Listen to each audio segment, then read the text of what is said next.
Happy Saturday, beautiful people. I hope you had a solid week. Now it's time to take a peek at the real news that you seek so that whether you're clean or you reek, nerd, dork, or geek, or freak, your knowledge game will be on fleek. This is The Loop.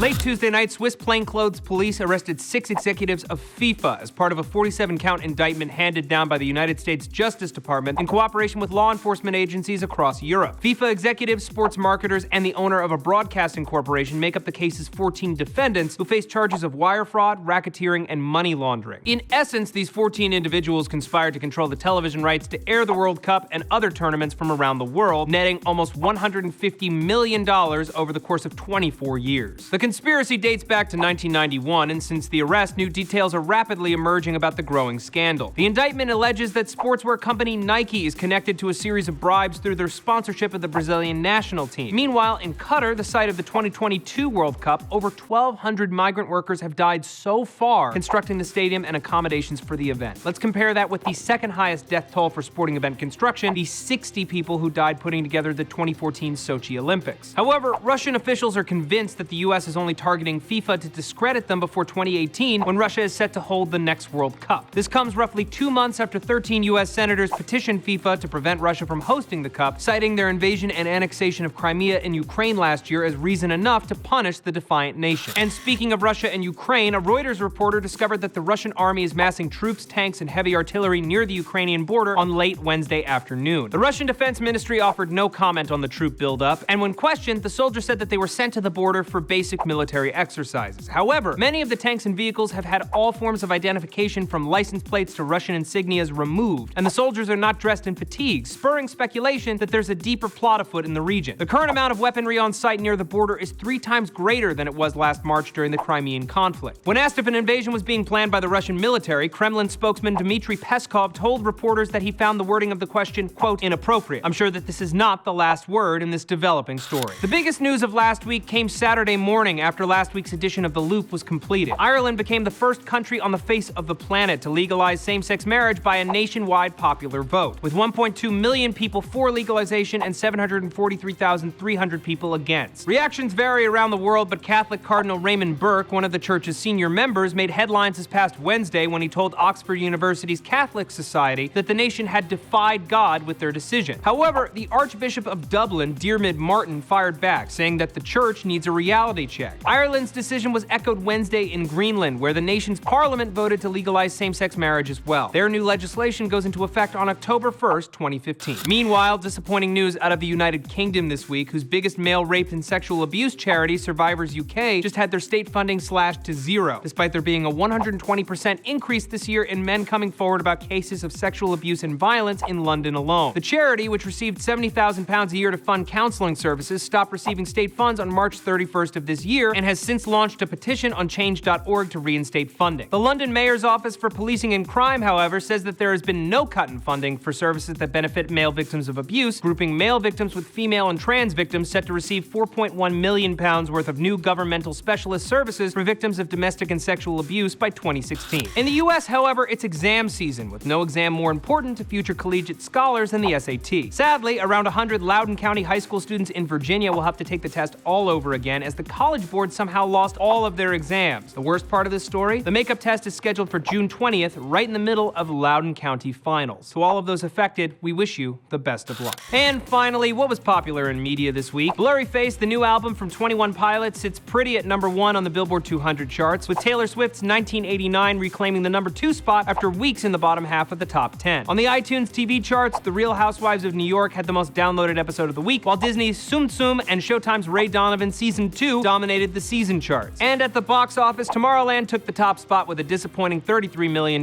gross, followed by Pitch Perfect 2 and Mad Max. And that's everything you need to know about your world this week. So tonight, when you're not sure if you actually lost your keys or you subconsciously hid them so that you'd have to stay home and order pizza, remind yourself that you are at the very least one smart, informed little cookie. I'm Matt Lieberman, and until next Saturday, you're in the loop. Thanks for watching. A Kenyan lawyer has reportedly offered to exchange 50 cows, 70 sheep, and 30 goats for the president's daughter. Found him on the sidewalk outside my apartment this morning. New Life Direction. Anything you find on the sidewalk is probably there for a reason and should be left there.